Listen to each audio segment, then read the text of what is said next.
Hi, Mucha. You're on mute.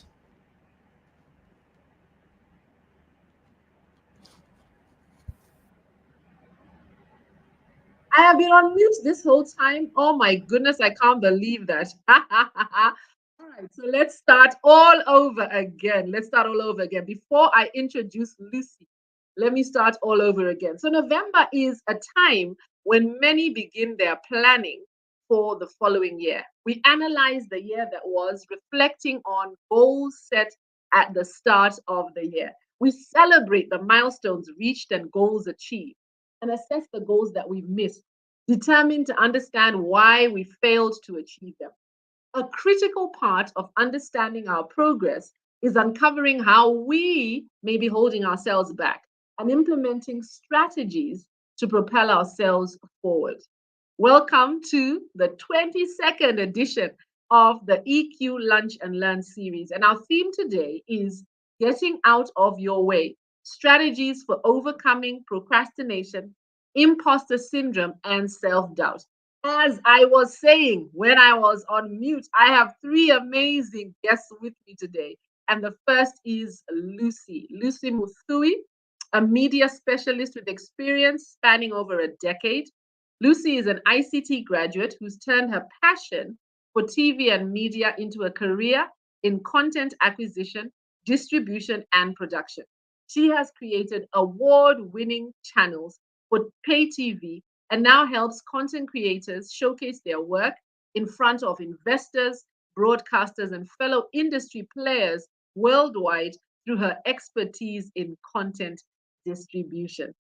You're very welcome, Lucy. Lucy currently works at Ubongo International as a broadcast manager, where she oversees the distribution of their content globally. Her aspiration is to make the beautiful stories of Africa reach every corner of the world. If you'd like to connect more with Lucy beyond this, you can catch her on LinkedIn. Lucy, hi, welcome to our session today. Hi, Mucha. Thank you so much for having me and looking forward to engaging with you and the panelists. And I'm really excited to be here. Fantastic. Thank you very much, Lucy. I also have with me today Mwindi Kimanzi. So I'm going to bring Mwindi on. Mwindi Kimanzi is a Kenyan writer, marketer, and leader. His background spans close to a decade in the advertising and marketing industry. He's worked for top advertising and marketing agencies and key brands on different marketing campaigns, more notably as the lead copywriter in the KCB Bank Need Cash Usitense campaign.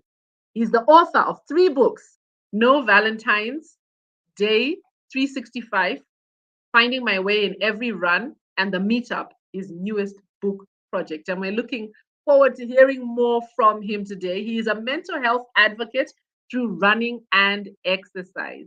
He is passionate about telling the African story and positively impacting people's lives through leadership. Wendy, it's so great to have you online today. Good afternoon. Afternoon.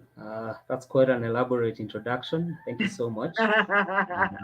Happy to be here and looking forward to learn and have fun. Yeah.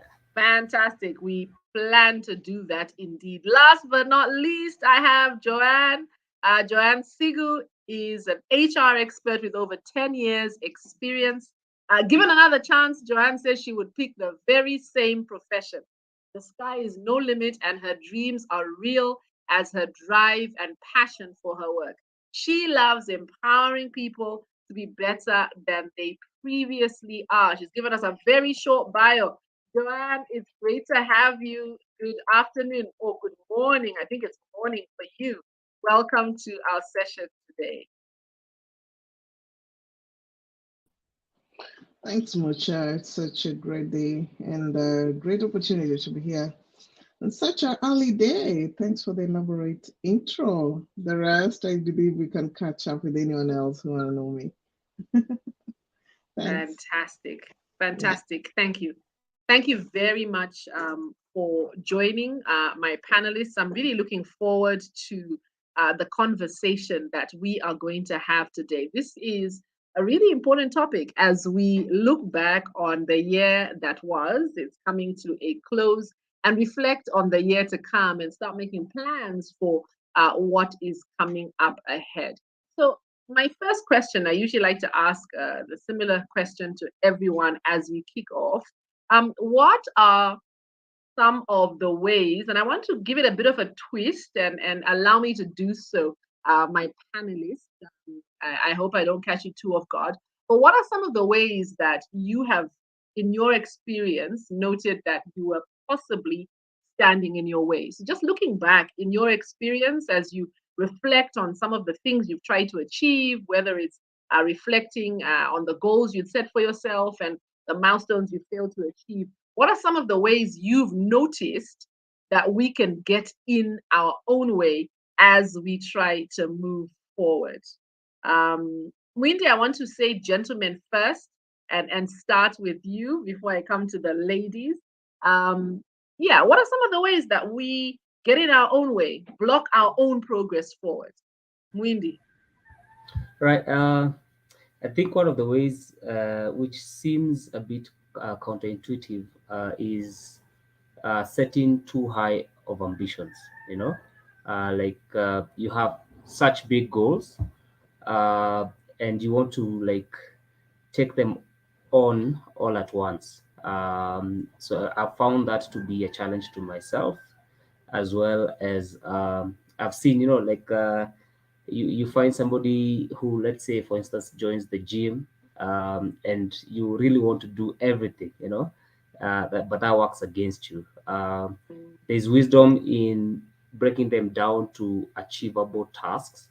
um, you're still going to achieve the big goal, but how you tackle it, the wisdom around that helps you to achieve the goal. Yeah. Mm. That's really, really critical, Mindy, and I've noted that that can really be a barrier when we set goals that aren't, they're not really smart, so they're not realistic. It's not something that we can actually tangibly achieve, or perhaps we set goals and we haven't actually just broken it down to the actual steps that need to be taken to achieve that goal. Yeah, I agree with you. So goal setting or a failure to set goals that are smart can be something that blocks our progress. Lucy, can I come to you? What would you say are some of the ways that we get in our own way as we're moving forward? I'll point out two things that I see myself doing sometimes, and also people around me.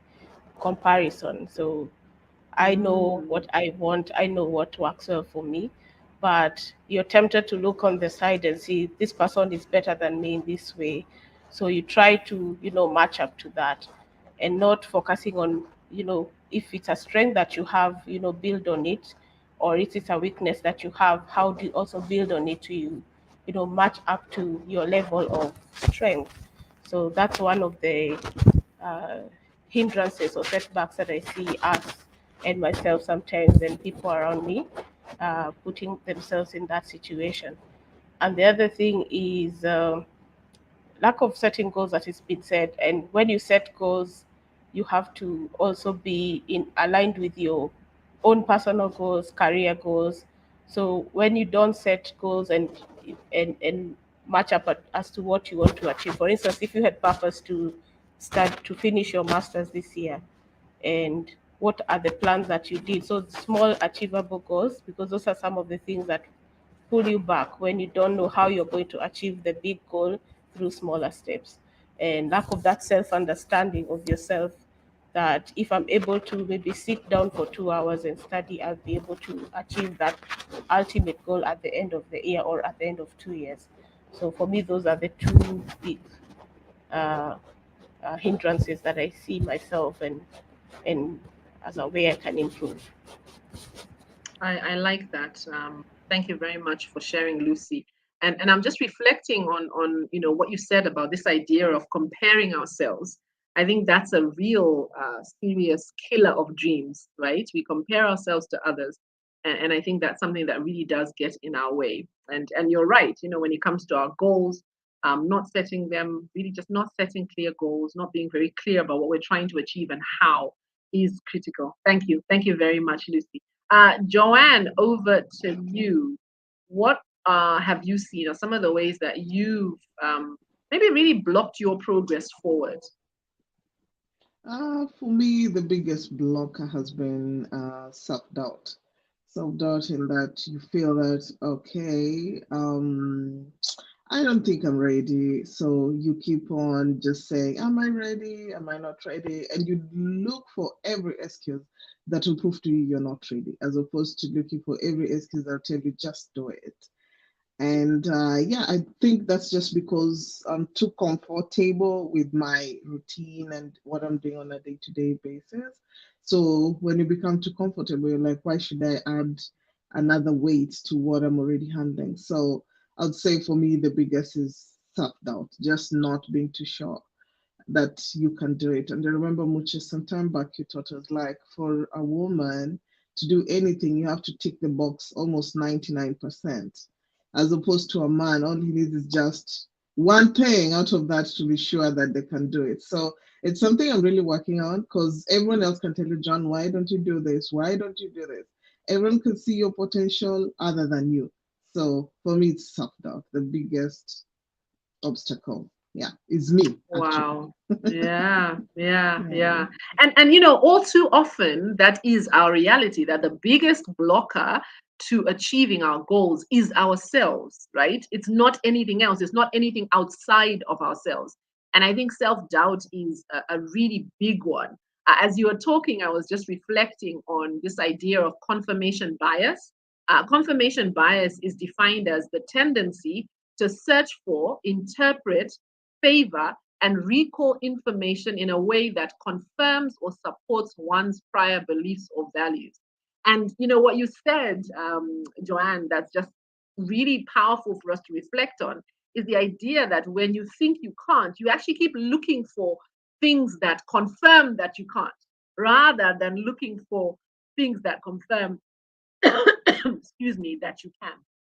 So yes, allowing self-doubt. And Kudzai, great to have you online, Tete. Welcome to the session. Indeed, allowing imposter syndrome to limit you.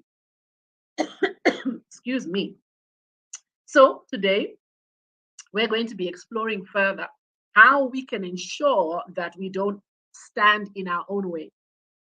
As you reflect on 2022 and plan for 2023, how do you make sure that you come out the gate strong? Joanne, let me stay with you and ask my next question. Organizations always have goals and plans for a financial year.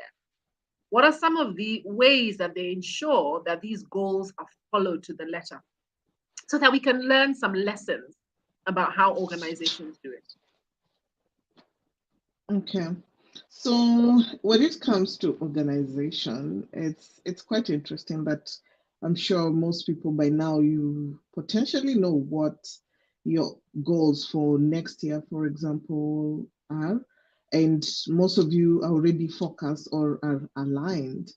However, for you to stay focused and stay and ensure that you're able to achieve the goals, it goes back to if we have managers on this call, are those goals, do you have a buy in from the employees? Because what are you achieving if you don't have your employees in it? Because most of the time you find that goals may be set top up, top down, but actually, for your goals to be able to be achieved, you need them set bottom up, because more than anything, your manager needs you. The manager needs the team to achieve these goals. And if there's no buy-in from these goals, then it's like already a sinking ship. And so it's very important just to ensure that um, the goals are followed to the latter. But question is, do they understand what the goals are? Do you have a buy-in from the employees when it comes to the goals? And also, do you have feedback? Yeah, feedback from the employees on the goals that have already been set. Are these goals achievable? Or is it a sinking ship, or a sinking ship whereby we are here to please investors, but when actual sense, when you look back, you're like, okay, this is what the investors want, but I think this is way too far-fetched. So is someone raising an alarm like, guys, yes, we understand that our investors want this, but also we as an organization, what are we capable of achieving? What is our historical data telling us? Do we have feedback from the employees whereby they can say, I feel last year we're able to achieve this, so maybe if you're to push ourselves further, this is how much we can be able to get based on performance from the previous year or historical events or something that may have occurred or is about to occur that potentially will enable the organization to achieve its goals. And also, when we have the goals, do we have set deadlines? Deadlines that would enable us to know where we are at, where we need to be it on a quarterly basis? Do we have a time frame as to how long are we going to take to be able to achieve the goal that we have? Is it very specific? Is it achievable? Are the goals smart goals that can be able to be measured and people can take ownership? And when it comes to goals, what I've seen work, especially with my experience, is having goals from the organization. Can every individual, including the cook, understand what are the goals for the company for that year? And once they know what the company is as a department, do you understand what you need to achieve as a whole? As an individual, do you understand what your goals towards the company are? And it doesn't end at individual goals towards the company, but do you see yourself as an individual having a future with that company with the individual goal you've set? Because you can have individual goal, but you're like, shit, I don't think I'm going to be here in the next 1 year. So you need to make it very specific. Okay, these are the individual goals I need to achieve for such and such a company. But do I see myself in this? Yeah, because remember, end of day, there's a paycheck that is coming, and you have your Mm, individual goals as well as a person that you mm, need to achieve. So mm, you need to see, are these individual goals aligned towards my personal ambition? Be selfish. I say it's a selfish way of looking at it, but if you're not seeing yourself in the future of that company, chances are end of year you'll have excuses to give as to why you never achieved that. And then when it comes to the goals themselves, assuming it's an organization, do you recognize some of the wins in between? Do you have conversations during your town hall? Do you communicate on the progress? Like, guys, I think we've done so well this quarter. What about we push ourselves further? And are we able also to see what are potential obstacles? Are we still aligned as to what we agreed? Or is there potential of us not achieving a goal mainly because we feel there was an obstacle. Let's say the elections. We thought it would take 2, 3 months and we are back, and now it's stretching over. How early do we mm, identify some of those things? And for the wins, how well do we recognize the small and the big wins? And remember, still, it goes back to you as an individual. How do the wins make you feel? Are you happy? Are you enthusiastic? Do they reflect to your individual goals? Maybe you had a goal that by this time I need to have saved this much to buy a car. Are you still on track with that? And if not, what are you planning to change about it? And then when it comes to the company, lastly, I would say what of the professional development? What are the skills that the company needs to build within the team members to ensure that these goals are achieved? Because maybe you say this year we need to introduce coaching. Question is, are your managers equipped to do the coaching? And if not, mm, what is the gap? And what needs to be done for that gap to be filled? As an individual, you want to be a manager, but you still have your diploma. Really? You need to work something on that.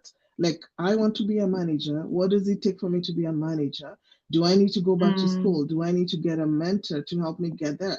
Because there are many routes to getting there, but also you need to be well focused. So that would be like, for me, how I look at it holistically is that mm. know what the company goals are, know what the departmental goals, but the most important one, your individual goals, Yeah. both for the organization and how it reflects back to your individual work and your Mm, individual ambition. As in, let it mm, have a meaning out of it, because that's the only way you're going to achieve it. Because you're like, I need this because I have this that is waiting for mm, me, or I need to grow to this level. by this Mm, time. mm, Yeah, so mm. that's it, Macha. Fantastic. Wow. I think you've given us so much insight in what you've shared. And, the thing that really struck me, Joanne, was what you talked about, this idea of being clear about your own personal why.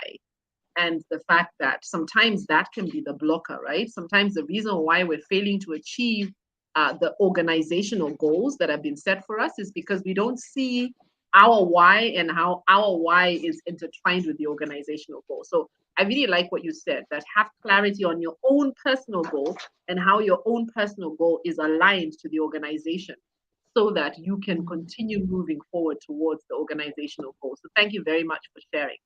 The question I'm asking all of you who are tuned in is, what is your biggest blocker? How do you stand in your own way?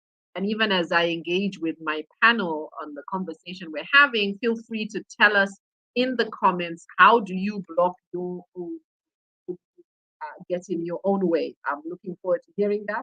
Kudzai had earlier shared, and I did say, welcome to the session, allowing imposter syndrome. Anne says she's happy to be here, and her biggest blocker is self sabotage and self doubt. The question is, what is your biggest blocker? Please do share in the comments.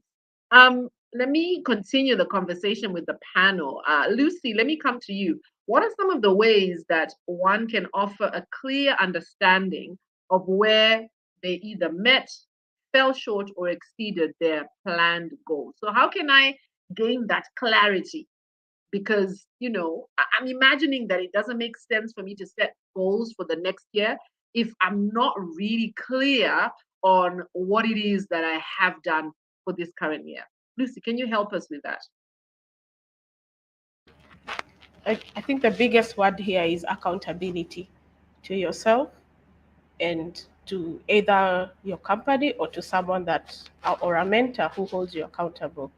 So once you have that accountability, you'll know that I have set to uh, probably make this amount of money through sales, or eat healthy, or whichever goal that you set for a particular time.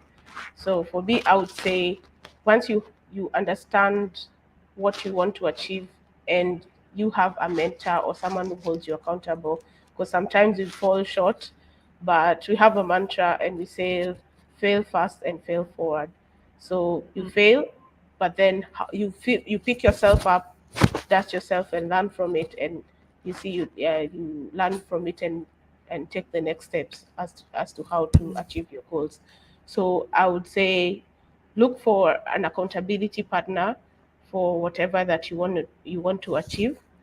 And as you set your goals, you be realistic. As you said, the SMART goals, you be realistic, go step by step and see. There are some things that can go long term, and you can re strategize. Probably you didn't plan for it better. You can re strategize and see what then can work better. So also being teachable, because you may not be well versed with everything, but I love putting myself in a moment or in situations that I can also sit back and listen and be teachable. And yeah, embracing life as it is sometimes, just being soft, and understanding your environment, learning from other people. Yeah, so that's how I would put things into perspective. Fantastic. Thank you. Thank you. Thank you very much for sharing. Each time one of you shares, I'm getting some wisdom dropped. And I really like what you said about accountability. I think that's one of the most critical parts of us being able to achieve our goals, being accountable to somebody else. And one of the ways that we block ourselves from achieving that success is not setting up those accountability structures, right? So having someone that you're accountable to. I have a friend of mine who sells insurance, and I remember her sharing an example of how she started the year, and she approached one of the top salespeople in the company, and she said to her, "I want to be able to achieve like you. I want you to be my mentor. Can you please be my mentor? And can you hold me accountable?"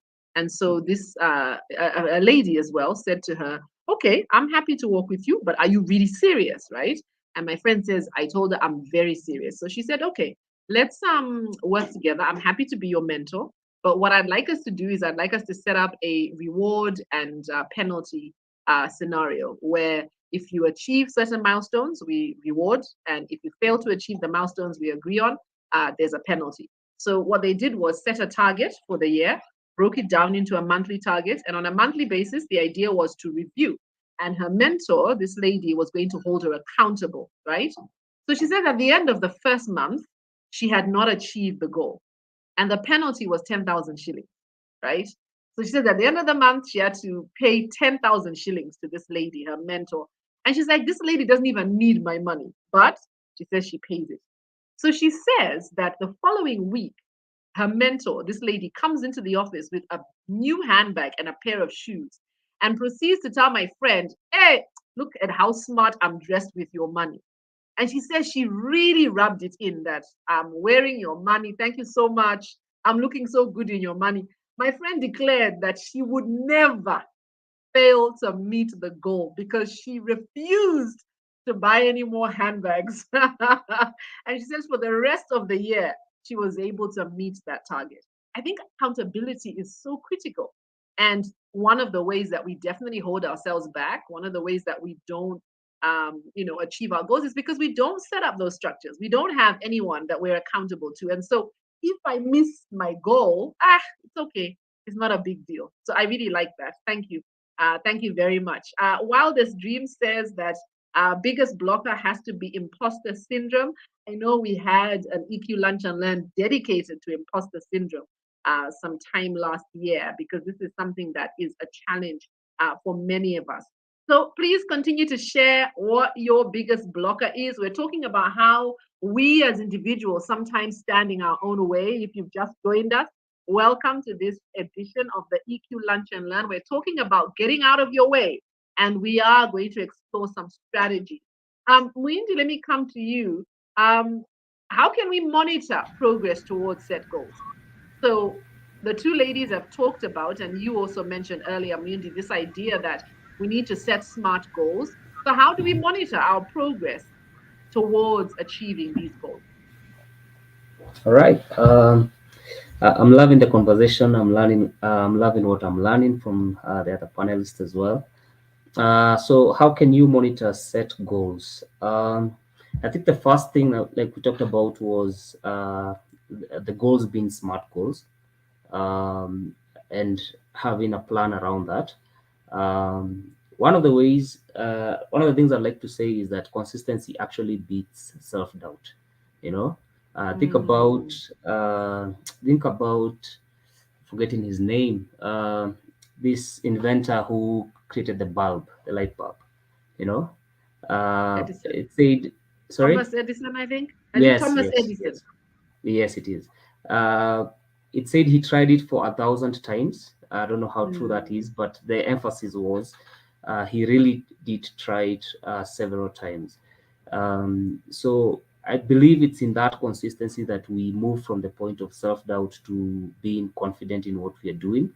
Um, mm, and how one of the ways to actually look at progress is ask yourself on a daily basis what one thing have you done that has pushed you forward in achieving that goal.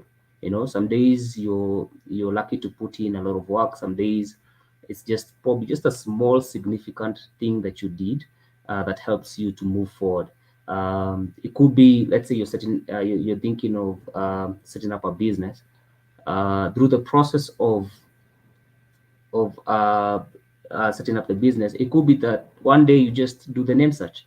You know, just look at the name search. Is there a name like this out there? And that's it. That's progress. Another day you'll probably put in hours into it, but ask yourself on a daily basis, what have you achieved towards the completion of that goal?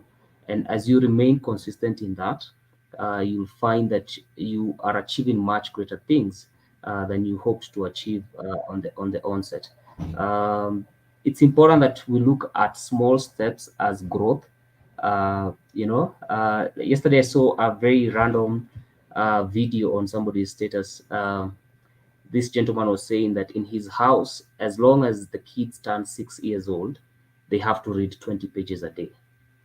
Doesn't matter whether it's a holiday, doesn't matter whether it's, I don't know. And I was like, I wanna borrow that, maybe start off with few pages. uh, but think about it. This child who's able to read 20 pages a day, when you look at it in an year, how many books they've read. If they say in an year I read 10 books, you'll be like, how? But when it's broken down to a small task of just read 10 pages a day, that consistency will build into this great achievement that was previously uh, unthinkable. So I think that to track your progress. um, and Lucy talked about accountability also. uh, the fact that you set yourself up for accountability. So if you say you're going to do something, who's holding you accountable? Who's asking you the questions of, you said you'll do this, how far are you with this? Or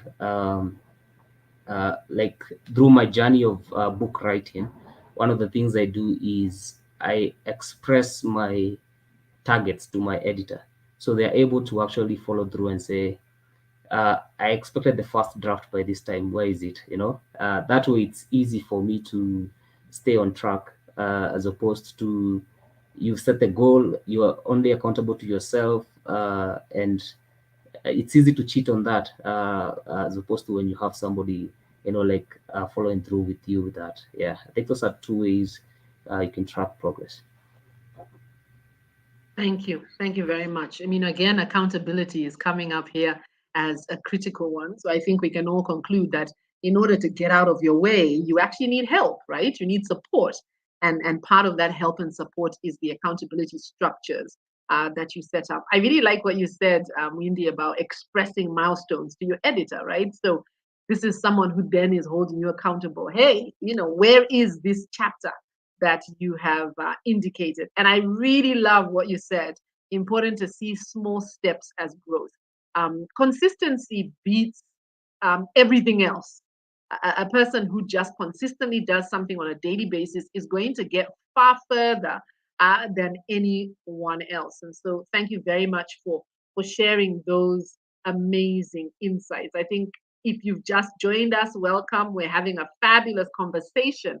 Our theme today is getting out of your way, strategies for overcoming procrastination, imposter syndrome, and self doubt. And we're talking about this because we're coming to the end of the year. And I know when we're at the end of the year, many of us are setting goals for 2023. And so we need to be sure that we are not the ones holding ourselves back.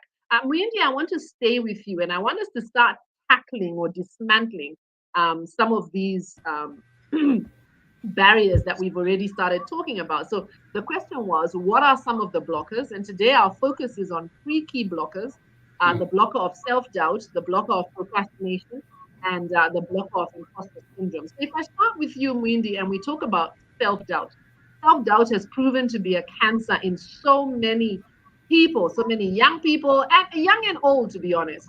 As a young person yourself, what are some of the ways that you've overcome your very own doubts? I'm just casting my mind back to the first book you wrote. How did you overcome some of the doubts that you that could have crippled you to the point that you wouldn't be someone who now has three books under your belt? What are some of the self doubts that you have had to struggle with, and how have you handled that self doubt? How have you navigated? What are some ideas that you could share? What are some of the ways you've overcome? All right. So I think one of the things that I keep encouraging myself with is, uh, I look at achieving goals this way. Uh, Two comparisons. One, if somebody who has the idea perfectly figured out in their mind, 100% figured out in their mind, versus somebody who has implemented the idea 70% successfully, I'll always credit the doer much higher than the thinker. And that's one thing I keep telling myself. and also just appreciate about other people. When I see somebody who's done something, as much as I may look at it and go like, ah, I wish they could have done this differently, or this part they could have improved, I always give much credit to them because they actually went gone over and beyond thinking about it to actually implementing it. So that's something I've also encouraged myself with. That, you know what, it may not be 100% clear in my mind, it may not be perfect as I would have thought it would be, but I started it. And even with writing, it's easier to edit written content than to just sit there and say, I want to write a book that's a beautiful book about XYZ. It's easy to come back and say, you know what, I think these words I wrote yesterday were bad, let me scrap them out, let me rewrite that. So the first step is actually do just go ahead, just be a Nike fan, just do it. It's easy to work with something that's in existence, and see how well to improve it rather than just get bogged down by um thinking through it. And I think melancholics have that challenge a bit, where they have to get it perfectly figured out before they can engage. And that works to their advantage and sometimes to their disadvantage. So that's one thing that has helped me overcome that self-doubt. Second, like I said, is the consistency aspect. So here's the thing: the more you do something, the better you become at it. If it's reading, you're a slow reader, you'll find that if you stay at it, you'll actually become better at it. So whether it's a task, whether it's a new discipline learning, as you start off, it may look challenging, it may feel challenging, but when you have that in your mind, like the more you keep doing it, it's gonna get better. You're gonna build more muscle towards that. Uh, Eventually, you'll find you're taking on much higher tasks than you thought you could. But you have to unlock that through consistency. Like I found that even in my own book writing process, um, the writing is still challenging. It's still something that you have to pull yourself into. But now there's steps that have become easier because it's not the first time I'm doing it, and I've learned how to navigate through them along the way. So yeah, consistency again beats any self-doubt. And be a doer. Don't just sit there and think about that perfect idea and only engage when it's perfect. It's only gonna get perfect when you start doing it. Yeah. That statement you closed with is just so powerful, Mindy. It's only going to get perfect when you start doing it. I think that's really, really critical for us to understand. So to overcome doubt, just do it, right? Just get started. Stop focusing on perfection, rather focus on progress. I really like what you said. I mean, in my own words, I summarized it this way: 70% execution is much better than 100% imagination. I love that idea that, yes, it's true, there are those who dream up things and they have it perfect in their mind. But if it's in the mind, it's really, in essence, of no use, right? You'd rather credit the person who does it. And maybe they didn't do it perfectly. Maybe it doesn't come out exactly how they want it, but they did it. And I really like that. And I like what you said because I find myself doing this sometimes, looking at something and thinking, well, could have looked a bit better. It could have been a little sharper. The words could have been clearer. But I'm really going to take this from you, this idea that every time I think that in my mind, I remind myself, but they did it. They did it. They actually got it done. And I think that's really critical. Before I come to you, ladies, I want to share something Yeah, that just I just I, I just a saw. moment. Yes, I yes, just go ahead. It's a small addition. Yes, go ahead. I like how you've summarized it. Like 70% execution is much better than 100% imagination. I should probably send you an invoice for that for that well thought out line. But also, I just wanted to add something. I don't know whether you've ever been in a situation where let's say you're looking for somebody to do something for you, let's say a photographer, for instance, and people who put themselves out there, people who are available, end up getting the jobs, right? Why? Because they're out there, you can find them, as Mm. opposed to this perfect photographer who's thinking of this perfect project they'll one day perfectly execute. They won't get the jobs because they're not anywhere available. But somebody who's out there and who's doing it and still growing in the process, it's easier to find that person and give that person work because Yeah. they're available. So that's also an Mm. incentive for you to actually step out, whatever it is that you want to do, step out and start working on it. And whether it's Yeah. that vlog that you want to create, that YouTube channel, definitely the video 20 will be much better than video one. But you can't get video 20 quality Without, on the first yeah. try. Yeah. Yeah, yeah. Video 20 quality comes at video 20, right? It's not at video one. And this is something that I struggle with. So I think one of my biggest blockers is this desire for perfection. When I think of what blocks me, um, and my desire for perfection results in procrastination. And I remember when I wanted to start my podcast, I kept saying, I'll do it, I'll do it. I have to buy the perfect equipment.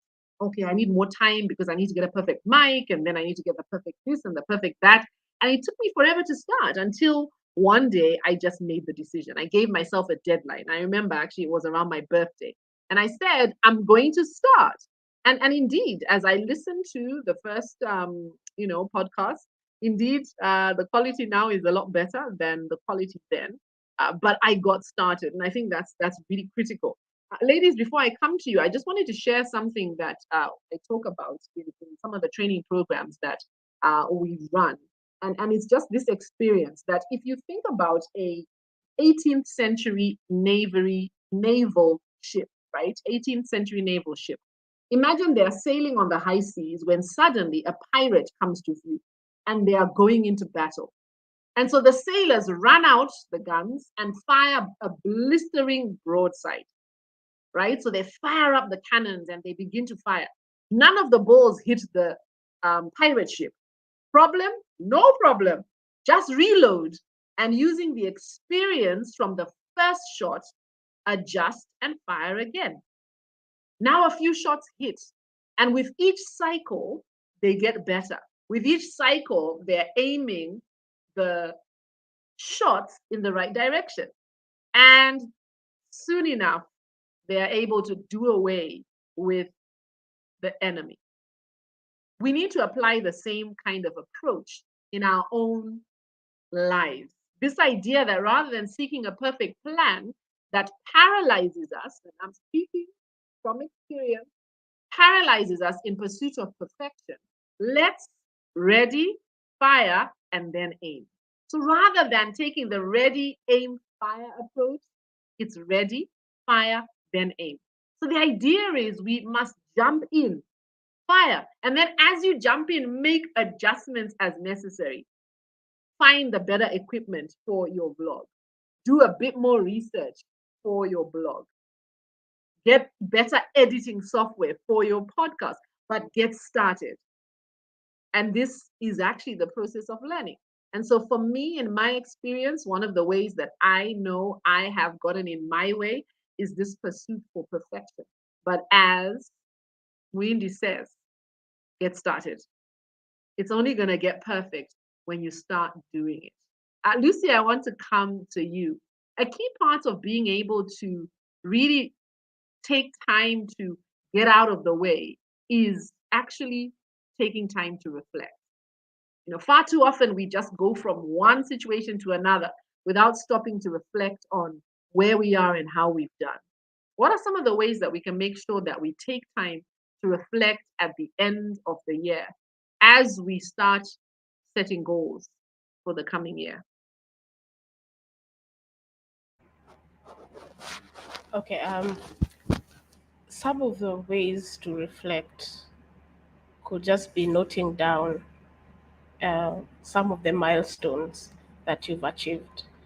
And it's also in line with what the panelists have said. Celebrate Mm, your small wins and reflect also forward, because sometimes we have also expectations, whether we exceed them or we achieve them or we don't.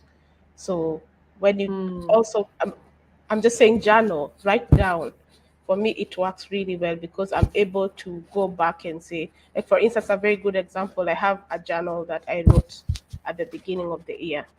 I was not in a really good place, even mentally.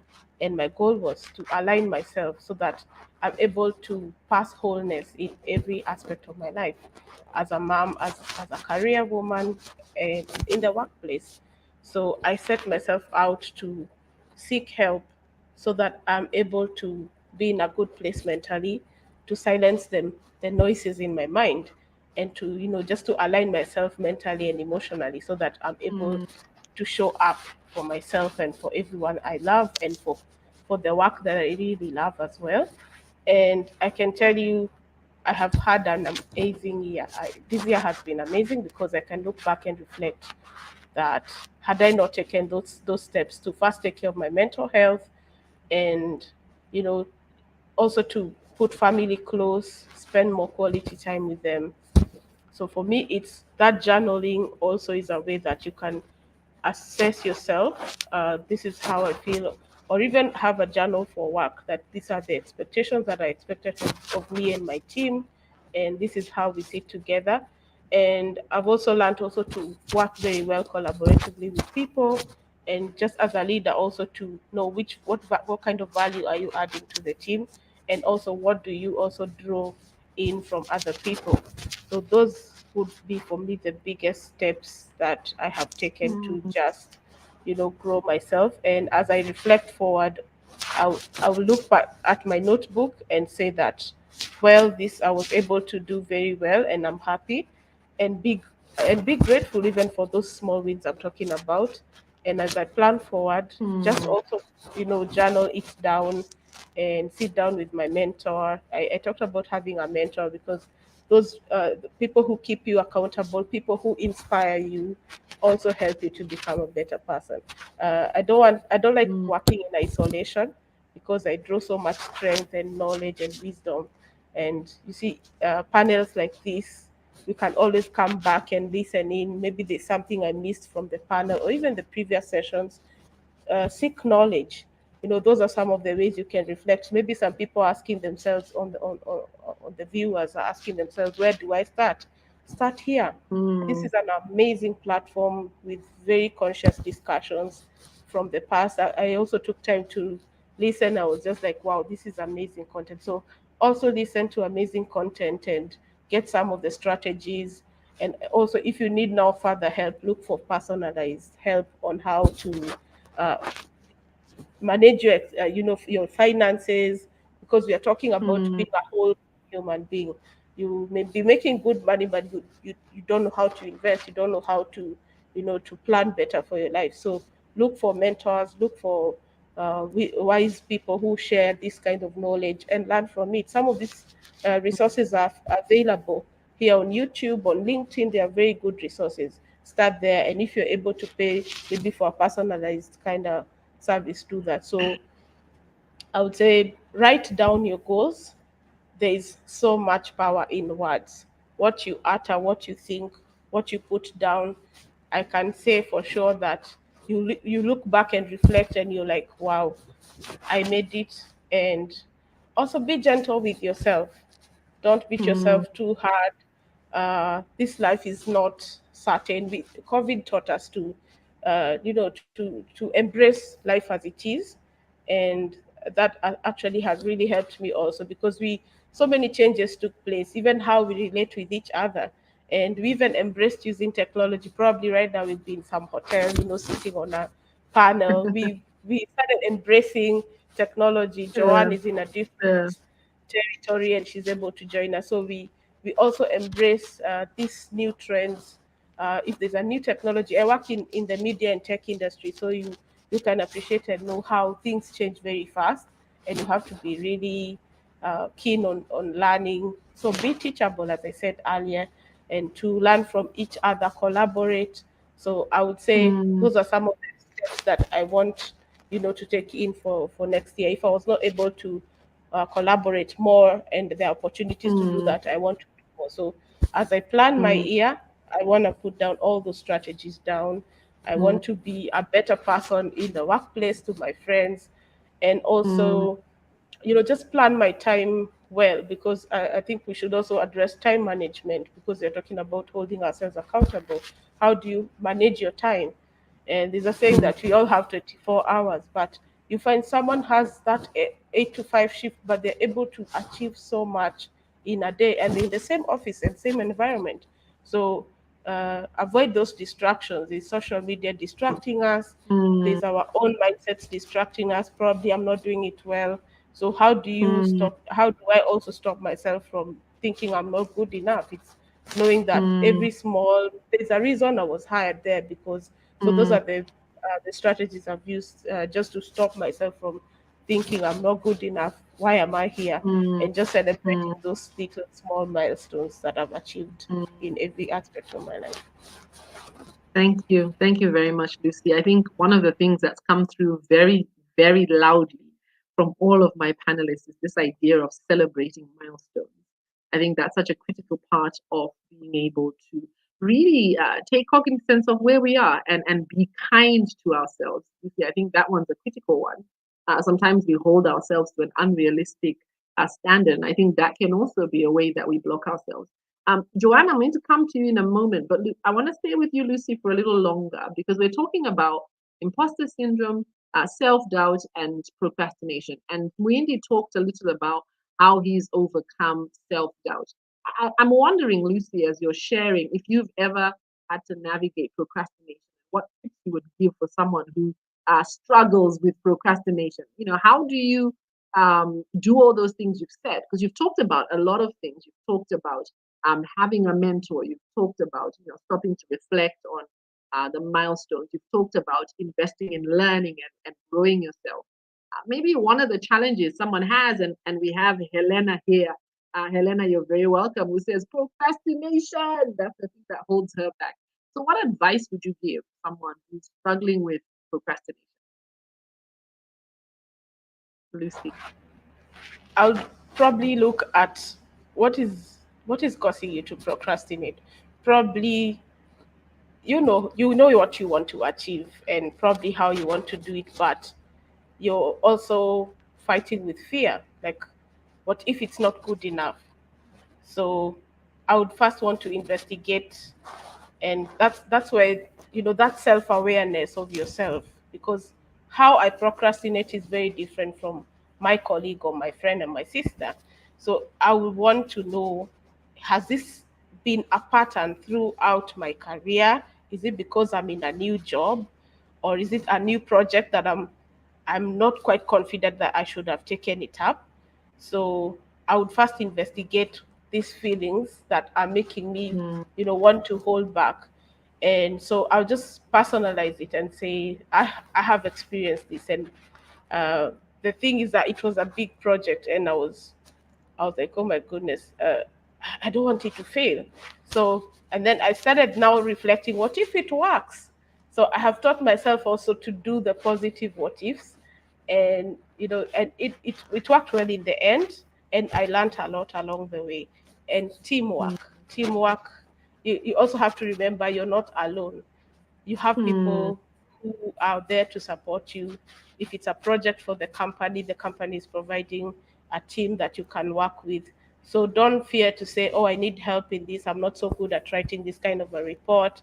So for me, teamwork and collaborating with people and just being honest with myself that, Lucy, you can do it.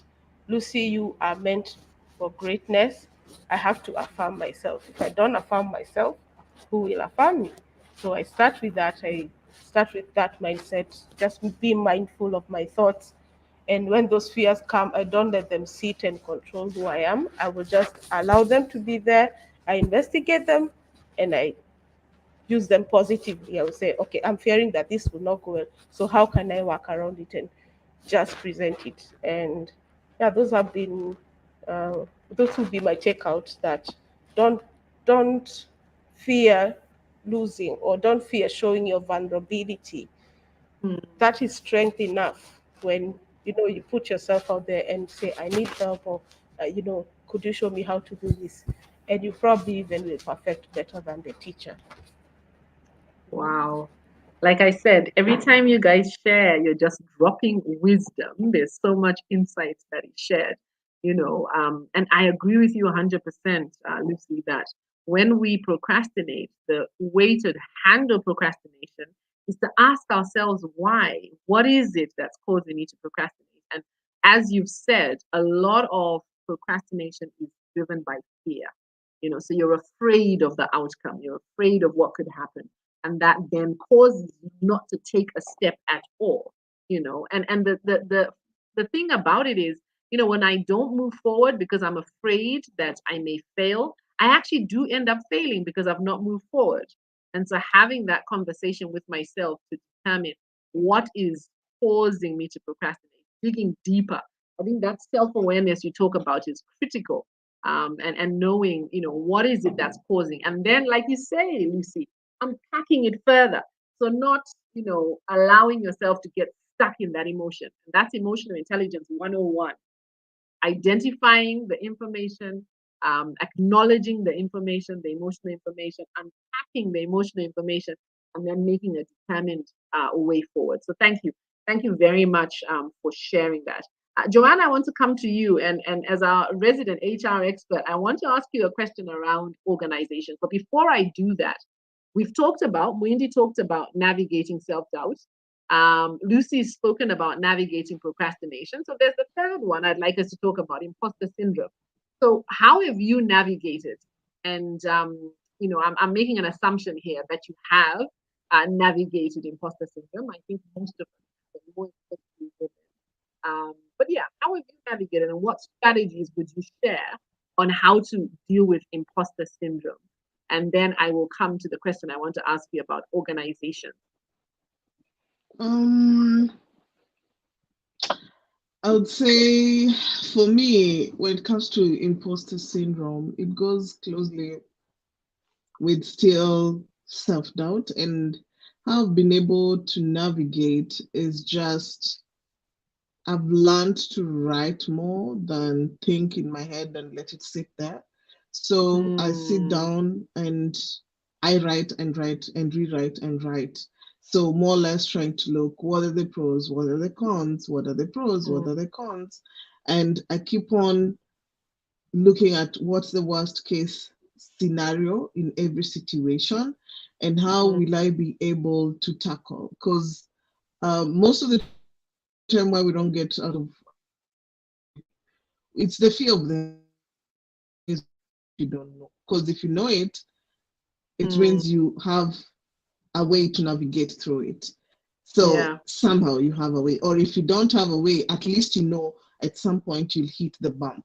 So question is, if I don't know it, why should I let it be a reason as to why I'm doubting myself? So for Mm, me, I would look at it. Do I know the pros? Do I know the cons? Have I navigated through everything? Do I know what lies ahead of me? And how can I be able to navigate everything without having any doubt in myself or feeling like there's something that is just standing in between. So mm, writing and rewriting and knows, and the moment you have more pros than the cons, it becomes easier for you to yeah. navigate and know no matter what comes my way, I should be able to hack this. Yeah. Mm. I really like that. What you're talking about is an emotional intelligence competence that we call consequential thinking. Consequential Mhm. thinking is about being able to weigh up the pros and cons and use that information adequately, appropriately. And I think that's really important. One of the things that I do, in line with what you're saying, Joanne, is where you really stack the pros. So, right, you want to make as many things as possible that support the reason why you should go ahead. One of the things I do when I fight imposter syndrome is I look at the evidence, right? I look at the evidence because a lot of Mhm. times imposter syndrome is not based in reality. It's not based in reality. So when you look at the evidence, right, that actually I am capable. Why am I feeling as though I am not? Why am I listening to this voice? And I think it goes back to what you said, Lucy, and what you said, Wendy, around what you allow to kind of stay. And you said it so well, Joanne, that you don't allow it to kind of sit there. You write it down so that you can get it out. Because what holds us hostage is when we allow ourselves to sit in that feeling. And I think this is critical. And that's really what emotional intelligence is. It's about recognizing what we're feeling. So we're not, ignoring it. Yes, I recognize I feel afraid. I feel doubt. I don't think I'm able. All right, why am I feeling that way? Okay, how do I move forward? And I think that's really what emotional intelligence is all about, not getting stuck in what we're feeling. To those who are online, get ready. This is the time where you can ask questions of my panel. So if you do have any questions you would like to ask, please do share them in the comments, whether you're on LinkedIn or YouTube. Feel free to just type in the question that you will have, and we will come to your questions shortly. Joanne, let's put on the organizational hat again. Not all set goals are achieved at the end of the financial year. So, how does an organization handle missed goals while still motivating employees? I love that question, Mocha. I love it because I'm sure for those of us who've been in the employment scene, this is the time of the year you dread because the very difficult conversations that are about to happen. It's just about the end of the year. And for me, it's tough. It's the bittersweet. It's the reality. What are we facing? It's the reality of what have we been saying beginning of the year, and now we are at the end of it. And the most important thing to ensure that we navigate through those difficult conversations, for me, it's the attitude you serve. And when I say the attitude you serve, is two things will happen in that table. Either the employee will be confident enough to face reality, or you will come with an attitude that is very defensive or very combative or very apathetic, such that it's either of those. So as a manager, you need to put your head up and navigate through it above all, such that are you having someone in your team who is defensive? Like for them, it's like, no, but I said beginning of the year, we can't achieve this. Nobody listened to me. So it's all about I was right, you were wrong. Or do you have that employee who will come and is very combative? I don't know what this organization is thinking, and I think we are on the wrong direction. It's like war for them. They're ready for war. They know it's that time. I need to defend my position, and they're coming packaged, ready for war. And then you have those who are pathetic. For them, it's like whatever. Let's just have this conversation and get over and done with. What we forget is you can't get over and done with if you've not addressed what the problem is. Because something is wrong. And for me, if you're a manager, those are the people you need to be alarmed. Because for them, it's like, do I even have the right person on my team?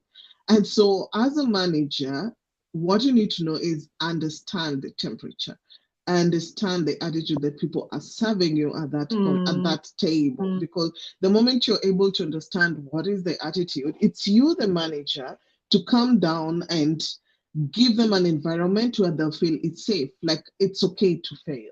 This is not cast on stone. It is okay to say to fail. It's not that we didn't see this coming. So chances are you already saw it coming. But question is, you also want to create an environment that will be able to enable everyone go home happy, everyone be very open about it. So the attitude you serve is very important. So as a manager, I would say number one, for you to have that conversation in a way that will motivate your employee. What is the attitude you're serving? Both for the employee, what is the attitude you're giving your manager? And for the manager, what is the attitude you're giving your employee?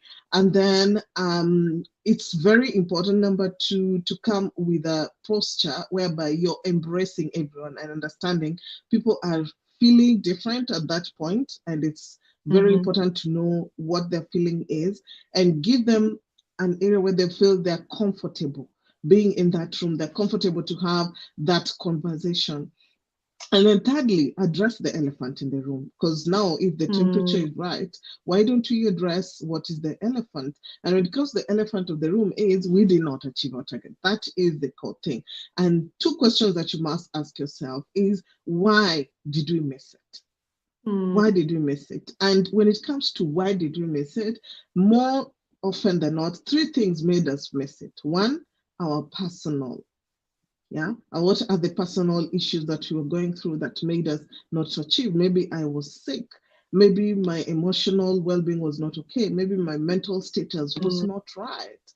And so I just could not achieve those goals. Or maybe it's the strategy that the company has adopted, in that we made these are the goals, but are our goals solid? And when I say solid, is that were they airtight? Did we go back and ensure we are able to identify the pros and the cons? Or did we go back and made sure that we have these big goals? We've put them in such a way that they're easy to understand for the employees, and everyone takes ownership, and they can even narrow it down to their individual goals. And lastly, also, let's look at the business. Maybe there are things that were beyond us that made us not achieve. In that mm, maybe the company went through a restructure that no one foresaw it coming. Maybe it was about the election that one way or the other affected the business. Maybe even the directors changed abruptly. With those are things that are beyond. But when you're having that conversation, dwell more on the personal and the strategy. Because when you dwell on both, the personal one will address the individual employee and how they were feeling and what they were addressing personally. And when it comes to the strategy of the business, you're understanding what happened in the business and how mm, could we have learned better. And secondly, once you know the why did we miss it, so question comes, what are we going to do about it? What do you want to do different? Yeah, the question is, when it comes to this, you don't need all the answers. The employee, you can't have all the answers. Yeah, you're coming to the mm, discussion of the table, but you're also tabling it out to your manager that I think these are some of the potential solutions. Doesn't mean they're right, doesn't mean they're wrong, but the fact that at least you're able to identify what are some of the issues, then that's already is a win on its own. And then what are the learning points? Yeah, what are the learning points from this experience? What have we learned from each other? Because personally, I would say some of the best conversations I've had was at a point of failure. Because when you give the right environment for us to discuss failure, the employee becomes very open, your team member becomes very open to discussing many more. And they know, okay, even if I'm about to fail, my manager will not throw me under the bus, but more or less we'll have a decent conversation. So some of the best relationship I've had was from a point of failure. Like, this did not happen, but how do we mm, navigate and make mm, sure that we are able to overcome that? And then lastly is to coach, because remember, you failed because something did not go right somewhere. Now we know what the mm, problem is, but are we able to mm, now use coaching as a point of us elevating each other so that we're able to embrace mm, each other failure earlier as opposed to later, and we're able to know how do we create a balance as well without feeling like we're being defensive or we're serving the wrong attitude.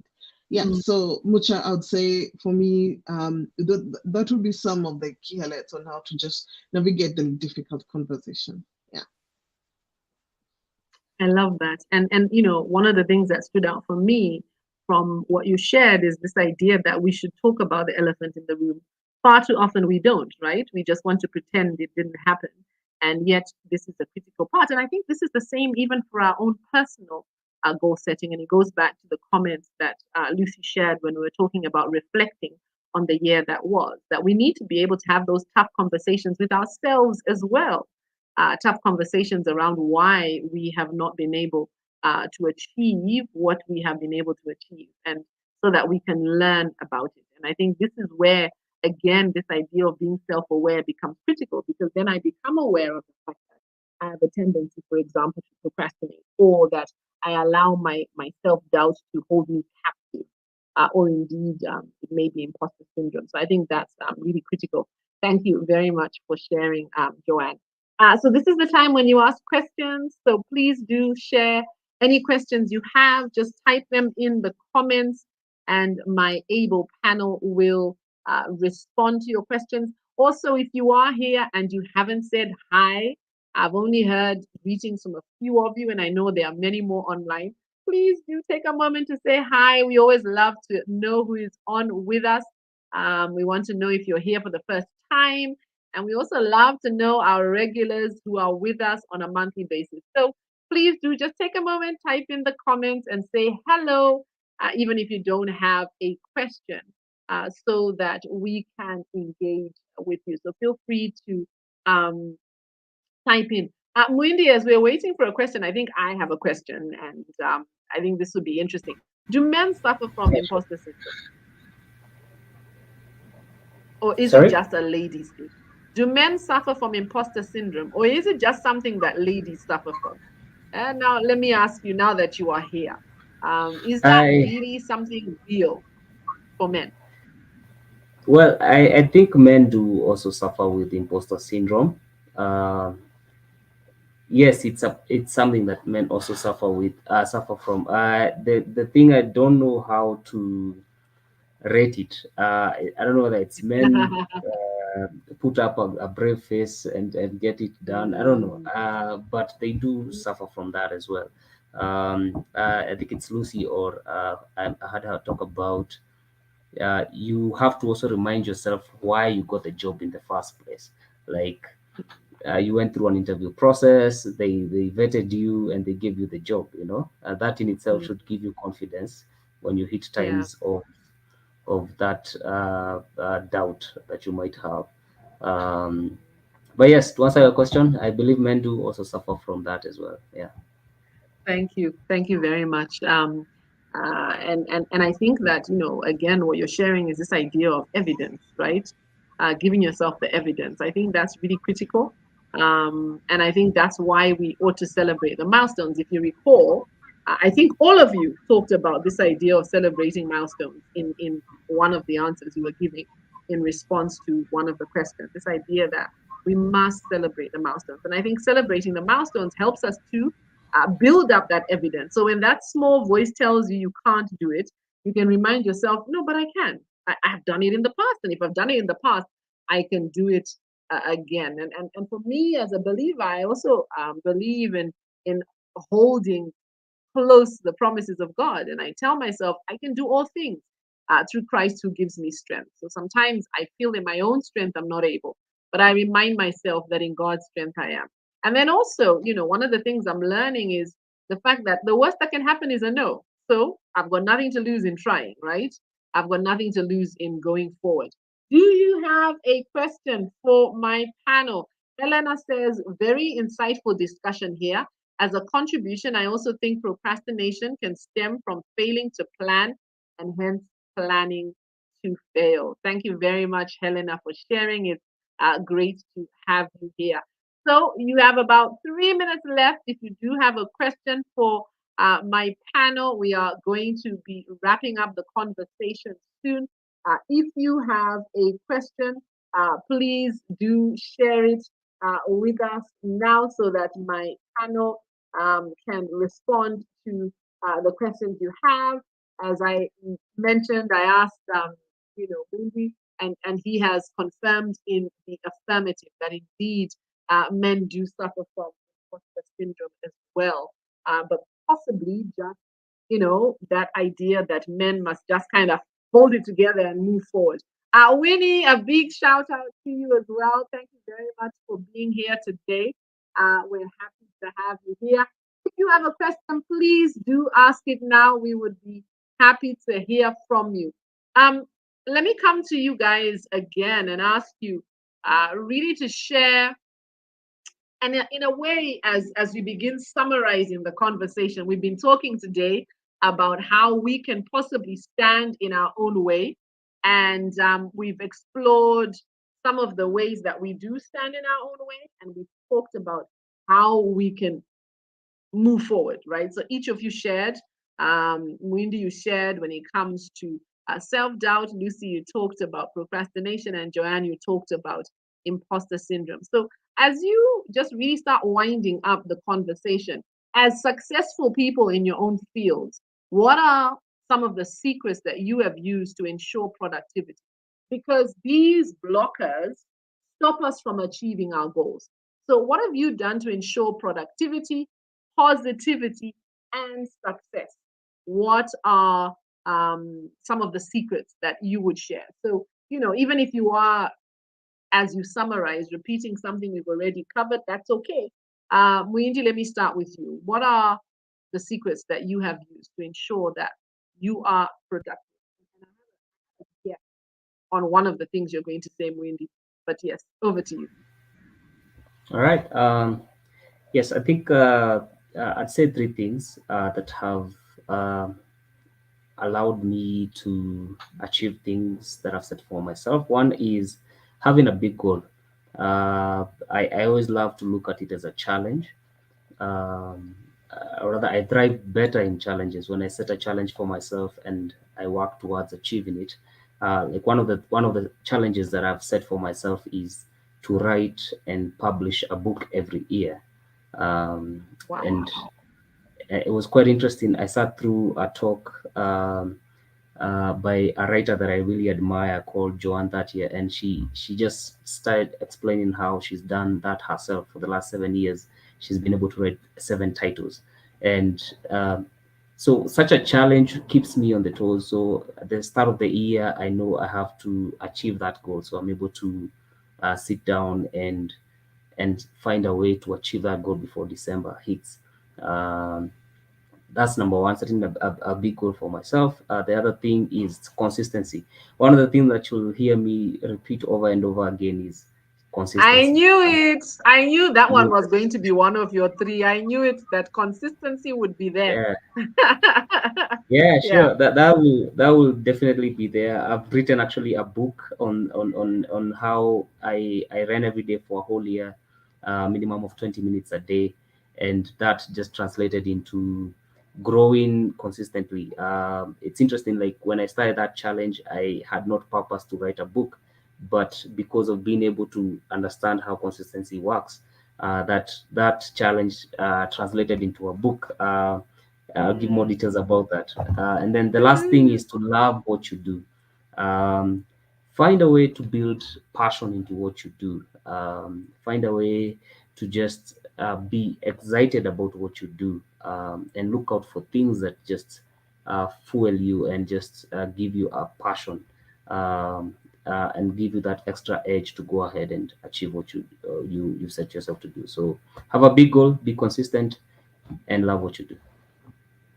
I love it. I love it. I love it. That last one is so critical. I mean, we've already spoken about being consistent, and I agree with you 100%. Consistency is critical. Um, a person who is consistent is going to go much further than a person who's brilliant um, without the consistency. So, yes, I agree with you. Consistency is key. Um, I like the last one you talked about, right? Love what you do, have some passion because passion really drives. Ladies, before I come to you, let me just write a reflection that has been shared here. No question, Winnie says, but thanks for the session. Just an addition to failing is that it's subjective. So remember, each one of us is hardest on ourselves. So it's also important to speak positively about what we know we are capable of. The learning curve is always continuous, in my opinion. I love that. I think that's so true. Thank you very much for sharing, Winnie. And the reality is that failure is not the end, right? It's a lesson we can learn. And indeed, if we're not willing to fail, it's going to be very hard for us to achieve anything. So thank you very much, Muindi, for sharing. If you would like to uh, get Muindi's book, there are the details. The book is called Day 365 Finding My Way in Every Run. You can get your copy for $9.99. You buy that via M-Pesa. The details are there for you to get a copy. So thank you very much, Muindi, for that. Joanne, let me come to you. Same question I asked Muindi. As someone who's successful in what you do, what are some of the secrets that you have used to ensure productivity, positivity, and ultimately success? Okay, so for me, I would say how I look at it is I've divided that into different segments. So when it comes to productivity, myself, I invest a lot in myself. And when I say invest a lot in myself, I'm talking about physically, mentally, emotionally. So physically is just making sure I'm taking good care of myself. When it comes to mentally, making sure that am I okay? Do I always have my mental check? And do I also have people who alert me when I'm going off? Because you could be going off and you're the last person to realize it, but someone can say, "Hey, what's up? It seems something is not right with you." So I know people who are very sensitive and close to me and keep me on check. Like whenever they feel I'm going off when it comes, especially on the mental, because it's one thing we Africans are good at suppressing. Like someone would ask you, "How are you doing?" "I'm good." But you know deep down you're crashing. So that one person who holds me accountable in terms of my mental being, because your mental is everything. The moment it crashes, trust me, whether you like it or not, everything else within you crashes. So for me to be productive, my mental status is everything. And there's someone dedicated to make sure that they are keeping me in check when it comes to my mental well-being. When it comes to positivity, some of the secrets that have worked for me is knowing my worth. Like I will know when it's time to bounce, and I will know when it's time to stay, and I will not take nonsense. That's a me thing. Like I know what I'm worth, and I know when to go down and when it's time for me to bounce. And so I would say for some of you, maybe you're in a job and you feel like you're getting suppressed. Question is, do you think it's time for change? And what's stopping you from the change? What do you need to do differently? And do you know your worth? And lastly, I would say for me to be able to succeed, one of the hacks that have come in handy is being in circles of people who are better than me. You can't be doing the same thing and hoping for a different result. That's insanity. So, who are the people you're keeping in your circle? Are they people you can look up to? And how are they building you as a person? Because the only way you'll be better than yesterday is if you have something challenging enough to take you to that place. So, do you have people who you're looking up to? And how are they holding you accountable towards your success? Who are your mentors and who are the people in your circle? So, it's a new year. If you feel I've been in the same circle, all you do is gossip and nonsense, it's time to get someone who is different in that group. And it's time to just think of who, and you'll be surprised. Some of the people are very close to you, but you've never looked at them like, this is someone I could learn something from them. Maybe you've just looked at them like, this is my party guy. But what if your party guy is so good that you could you could bring out your creativity at it? That is something new you're doing. That's something that would help you somewhere else. Maybe yeah, maybe in your personal life, but they just have to be better than who you are. That's the bottom line. So, and my life meant, I would say my mantra has been, don't let your failure become your kryptonite. Just because you failed, that should not be your dwelling place. Yeah, that's it, Mocha. You're on mute? I should say preach it. Your failure should not be your dwelling place. Wow. How powerful is that? Thank you. Thank you very much, Joanne. Lucy, over to Mocha, you're you. still on My mute, goodness, or is how it time. me? No, I'm unmuted. Can you guys hear me? Yes, yes. Yeah. No, I Yes, can can be hear heard, her very Joanne. well. Yeah. So, Lucy, last but not least, you will close us out with your strategies for success. I will start with positivity. How I stay positive in a sometimes a very negative world is, so I try to intentionally block out avenues of news that will obviously affect my, my mood, my energy, because sometimes you just need to be in a certain Mm, zone. And when it's unavoidable, then the best thing is mm-hmm, to learn coping strategies that work for me. Yeah, so mm-hmm, what I do, from previous sessions we've talked about mindfulness, and so that's how I start my day. Mindfulness, meditation, quiet time, and being very reflective and very compassionate to myself. So that's how I maintain my positivity. I speak life to myself. I speak life to Mm, everybody.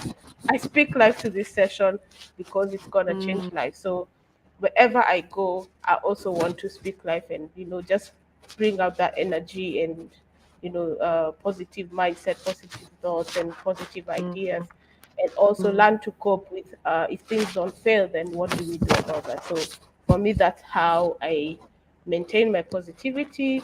And for productivity, as I said earlier, I try to set measurable goals for me because sometimes there's so much to do in different aspects, and I aim to just be whole in every aspect of my life. So for productivity, I'll just set measurable goals that I know are achievable, and I celebrate myself. I'll pat myself on the back, and I will not focus on what didn't work because it didn't work. So whatever worked, yes, it's a win.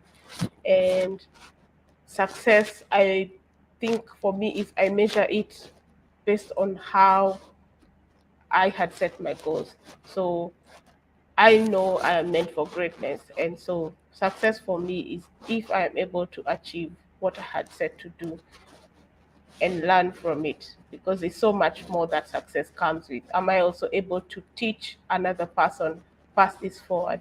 Because we are not an island. This life is also how many lives am I able to impact by even just speaking a word or just encouraging someone. Maybe take this course. So being all rounded and being a wholesome human being is what for me success is.